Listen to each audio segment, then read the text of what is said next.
თქვენ კადრში ხედავთ უძველეს ქრისტიანულ ტაძარს, ბოლნისის სიონს. იგი აგებული არის 478-493 წლებში. ფაქტიურად ჩვენ ხაზგასმით შეგვიძლია ვთქვათ, რომ ის არის მატიანი, ჩვენი ისტორიისა.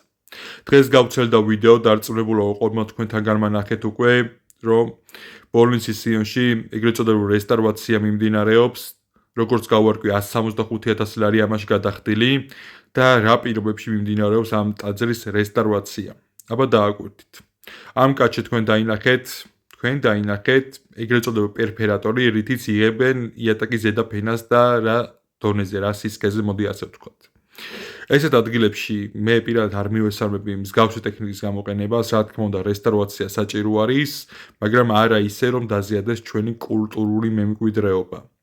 და ვისაც მშენებლობაზე გვიმუშავია, იმედი მაქვს ყველა დამეთანხმებით, იმიტომ რომ მე პირადად საკუთარი გამოცდილებით გიზიარებთ ახლა ამ საუბარს და არავის დაყრდნობით, არავისგან მოსმენილით, რომ ეგრეთ წოდებული პერფერატორი არის საკმაოდ ძლიერი ხელსაწყო ინსტრუმენტი დასაანგრევად.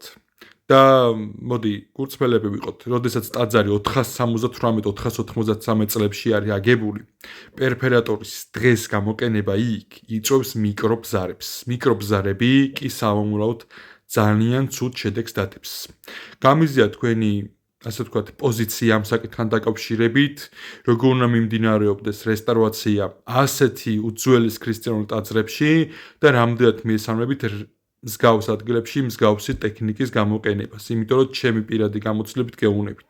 ეს არის დამაზიანებელი და ძალიან ცუდ შედეგს დადებს.